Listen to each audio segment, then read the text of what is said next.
এক নম্বরে হচ্ছে আসহাবে কাহাফের ঘটনা। এটা 250 খ্রিস্টাব্দের সময়কালে রোমান সাম্রাজ্যের একজন বাদশাহ ছিল, নাম দাকিয়ানুস।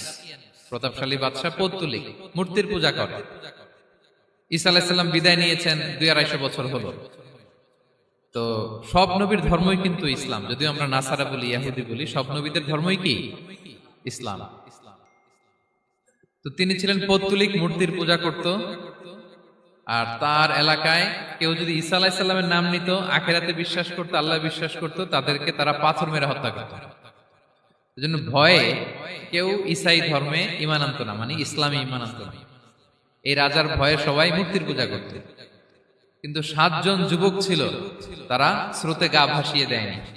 স্রোতের বিপরীতে তারা ঈমান নিয়ে দাঁড়িয়েছে। তারা ঈসা আলাইহিস সালামের রেখে যাওয়া সত্য ধর্মের উপর ঈমান এনেছিল, আখিরাতে তারা বিশ্বাস করত।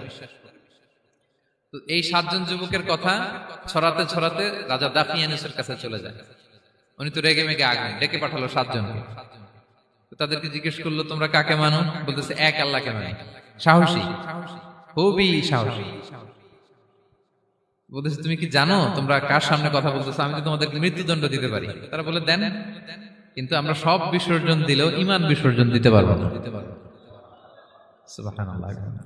তিনি বললেন, তোমরা যুবক মানুষ, রক্ত গরম, আবেগে কথা বলতেছো, 3 দিন সময় দিলাম, যাও।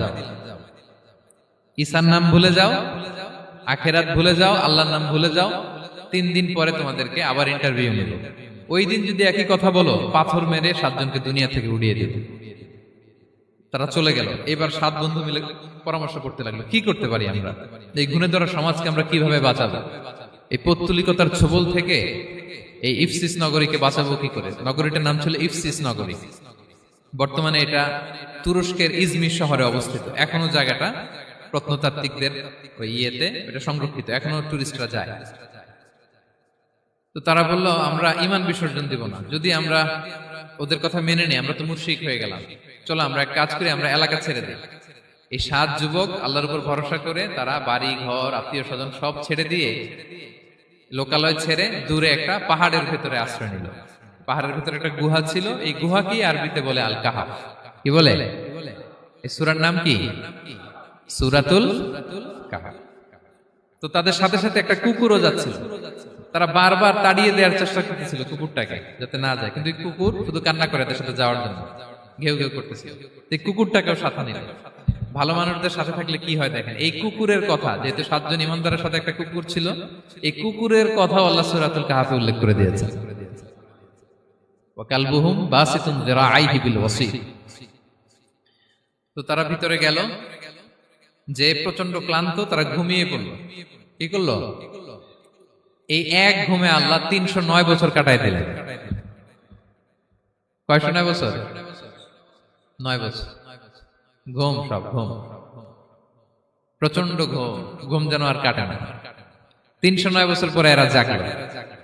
এখন খুব ক্ষুধা, ঘুমে আর মোর ভাঙতেছে। আর একজন জিজ্ঞেস করতেছে, কি লম্বা সময় ঘুম দিলাম কোথায় আমরা? একজন বলতেছে, হ্যাঁ মনে সারাদিনই ঘুমাইছি আমরা।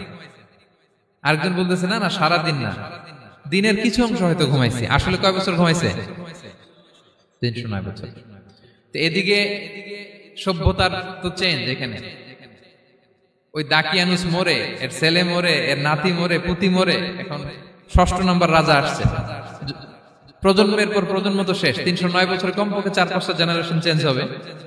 তো জেনারেশন চেঞ্জ হয়ে, এলাকা চেঞ্জ হয়ে, তারা যে স্বপ্ন দেখেছিল এই ইফসিস নগরীতে কালিমার পতাকা উঠবে, তাদের স্বপ্ন আল্লাহ বাস্তবায়ন করেছেন।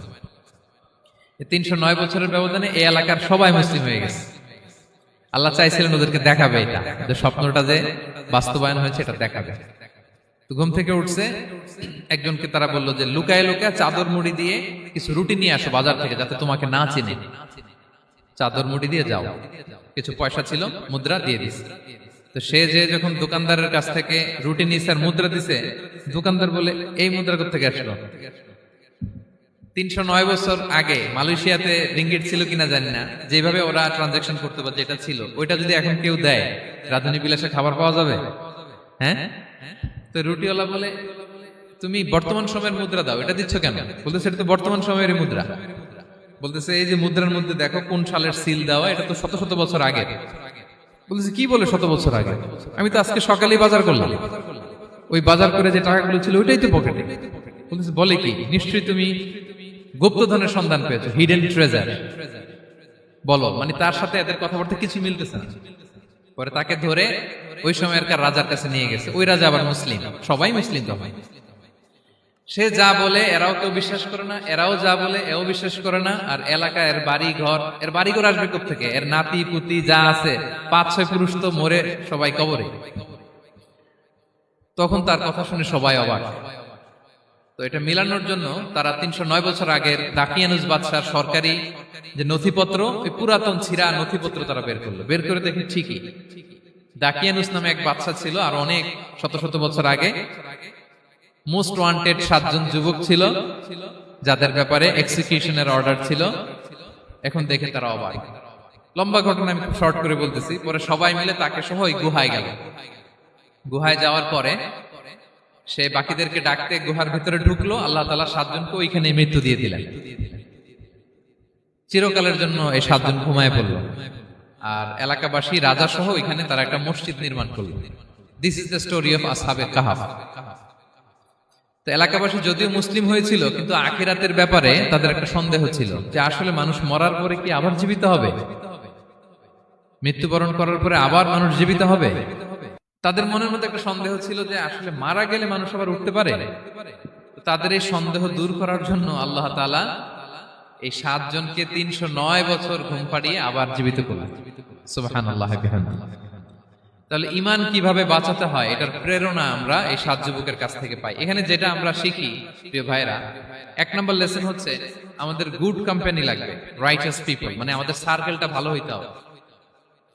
তাদের 7 জনের সার্কেলটা খুব ভালো ছিল, ফলে তারা বিপথে যায় নাই এবং তারা এমন শক্ত সিদ্ধান্ত নিয়েছে যে আল্লাহ তাআলা সেটাতে বরকত দিয়েছেন, গোটা সমাজকে আল্লাহ তাআলা চেঞ্জ করে দিয়েছেন।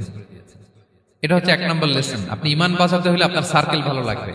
খুঁজবেন যে এলাকায় যাবেন ওখানে নামাজি সার্কেল কারা আছে, ওখানে জ্ঞানী গুণী সার্কেল কারা আছে, ওখানে ভালো কাজ করতে চায়, একে অপরকে সহযোগিতা করে, কল্যাণের পথের যাত্রী কারা আছে খুঁজতে হবে আপনাকে। খুঁজে ওই সার্কেলে আপনি যুক্ত হবে, তাইলে ঈমান বাঁচানো যাবে। ক্লিয়ার?